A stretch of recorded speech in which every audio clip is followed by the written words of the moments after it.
हम फिर से शुरू करते हैं हमारे कक्षा 7 के चैप्टर 8 के बारे में, जिसका नाम है पादप में जन्म।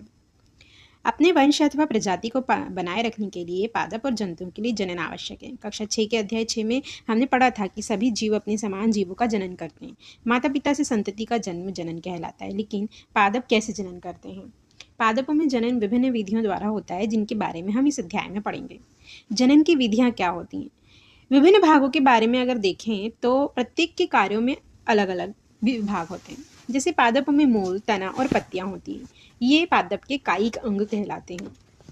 वृद्धि की निश्चित अवधि के बाद अधिकांश पादपों में पुष्प मतलब फूल निकलते हैं। आपने बसंत ऋतु में कि आम के वृक्षों को खिलते हुए देखा होगा। यही पुष्प बाद में आम के उन रसीले फलों को निर्मित करते हैं, जिनका आनंद हम गर्मियों में उठाते हैं। हम फल को खाते हैं, सामान्यतः बीजों को फेंक देते हैं, बीज अंकुरित होकर नया पादप बनाते हैं। यह प्रक्रम चलता रहता है। पुष्प पादप में जनन का कार्य करते हैं। वास्तव में पुष्प पादप के जनन अंग होते हैं। किसी पुष्प में केवल नर जनन अंग या मादा जनन अंग या फिर दोनों ही होते हैं। पादप में अनेक विधियां अपनी संतति उत्पन्न करने के लिए होती हैं। मेन जनन दो प्रकार के हैं, लैंगिक और अलैंगिक। जनन में पादप बिना बीजों के ही नए पादप को उत्पन्न कर सकते हैं, जबकि लैंगिक जनन में नए पादप बीजों से प्राप्त होते हैं। अलैंगिक जनन की बात करें तो अलैंगिक जनन में नए पादप बीजों अथवा बीजाणुओं के उपयोग के बिना ही उगाए जाते हैं। कायिक प्रवर्धन अलैंगिक जनन है, जिनमें पादप के मूल, तने, पत्ती और कली यानी मुकुल जैसे किसी कायिक अंग द्वारा नया पादप प्राप्त किया जाता है। क्योंकि जनन पादप के कायिक भागों से होता है, इसलिए इसे कायिक प्रवर्धन कहते हैं। गुलाब या चंपा के पौधों की एक शाखा को उसकी पर्व संधि से काटिए। पर्व संधि तने या शाखा का वह भाग है जहाँ से पत्ती निकलती है। शाखा के इस टुकड़े को कर्तन या कलम कहते हैं। अब कलम को मिट्टी में दबा दीजिए। कलम को प्रतिदिन पानी दीजिए, वृद्धि कीजिए और देखिए क्या होता है। इसी तरह क्रियाकलाप 2 है, जिसमें हम आलू के टुकड़े से या अदरक की जहाँ से वो उग आता है उसके बारे में देखें। पत्तियों के निकलने में कितने दिन लगते हैं, वही चीज़ इसमें दिखाई गई है कि अदरक से कैसे जड़ें निकलती हैं। आलू जब सड़ जाते हैं या बहुत दिन तक रखे रहते हैं तो कैसे अंकुरित हो जाते हैं। आपने ब्रायोफिलम पत्थर चट्टा के बारे में भी सुना होगा। वह भी इसी तरीके से बढ़ता है। उसकी पत्तियों के कोनों से वह अपनी कलिकाएं उत्पन्न करता है। इसी तरह क्रियाकलाप 3 में ईस्ट में कैसे जनन होता है वो बताया गया है। मुकुल या कली जो होती है वो छोटे छोटे बल्ब के रूप में होती है ईस्ट में। मुकुलन जो है एक तरीके से पर्याप्त पोषण उपलब्ध करने के लिए ईस्ट में घंटों वृद्धि करके उसको गुणन में करने लगते हैं।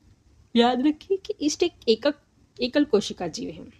खंडन की बात करें तो आपने तालाब या ठहरे हुए पानी के अन्य जलाशयों में हरे रंग के फिसलदार तैरते हुए देखे होंगे शैवाल, चिकनाहट जिसको हम कहते हैं। जब जल या पोषक तत्व उपलब्ध होते हैं तो शैवाल वृद्धि करते हैं और तेजी से खंडन द्वारा गुणन करते हैं।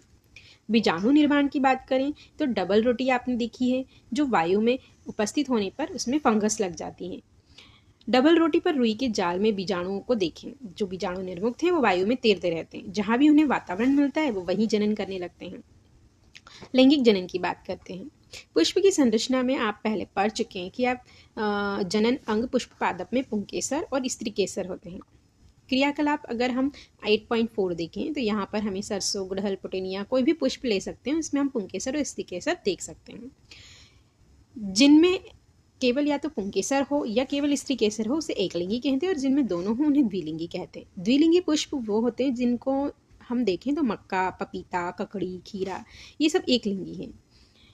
अब यहाँ पर हम देखें कि परागण क्या होता है। सामान्यतः परागणों में दृढ़ सुरक्षात्मक आवरण होता है जो उन्हें सूखने से बचाता है। परागण हल्के होते हैं और वायु में या जल में इधर उधर उड़ सकते हैं या बह सकते हैं। पुष्पों पर बैठने वाले कीटों के शरीर पर चिपक जाते हैं, किसी अन्य पुष्प पर बैठते हैं और वर्तिकाग्र कुछ परागण गिर जाते हैं। परागणों का परागकोश से पुष्प के वर्तिकाग्र स्थान परागण कहलाता है। इसे स्वपरागण कहते हैं। निषेचन की बात करें तो नर या मादा युग्मकों के द्वारा बनाई कोशिका युग्मनज कहलाती है। युग्मनज बनाने में नर और मादा युग्मन का निषेचन कहलाता है। युग्मनज भ्रूण में विकसित होता है। बीज प्रकरण की बात करें तो प्रकृति में एक ही प्रकार के पादप विभिन्न स्थानों पर उगाए जाते हैं। विभिन्न स्थानों पर प्रकरण के कारण ही होता है ऐसे बीजों का मुकुलन। फल और बीज का विकास जो होता है वो इसी तरीके से अंडाशय के रूप में परिपक्व होने पर विकसित होता है। कुछ फल गुदेदार होते हैं और रसीले होते हैं, जैसे आम, सेब, संतरा, और कुछ फल कठोर होते हैं, जैसे बादाम, अखरोट। इस तरह हम देखते हैं कि सूरजमुखी हो, या मदार का हो, उनमें किस तरीके से फल या बीज घूमते हैं। कुछ पौधे के फल झटके के साथ फट जाते हैं, जिनसे उनके अंदर के बीज जो होते हैं वो प्रकीर्णित होते हैं। बीज जनक पादप से दूर जाकर गिरते हैं और पादप में ऐसा ही होता है। इस तरह हमने इस चैप्टर में काफ़ी चीज़ें पढ़ी हैं जिनके बारे में आपको ज्ञान हुआ। निषेचन, खंडन, मुकुलन, भ्रूण, प्रकीर्णन, परागण, लैंगिक, बीजाणु, स्त्रीकेसर, पुंकेसर, युग्मनज। इसी तरह हमने देखा कि हमने क्या क्या सीखा कि पादप में जनन 2 प्रकार से होता है, अलैंगिक और लैंगिक। अलैंगिक जनन जो होते हैं उनमें खंडन, मुकुलन, बीजाणु निर्माण और कायिक प्रवर्धन है, जबकि लैंगिक जनन में नर और मादा का युग्मनन होता है। पुष्प पादप का ही जनन अंग है। एक लिंगी और द्विलिंगी पुष्प होते हैं।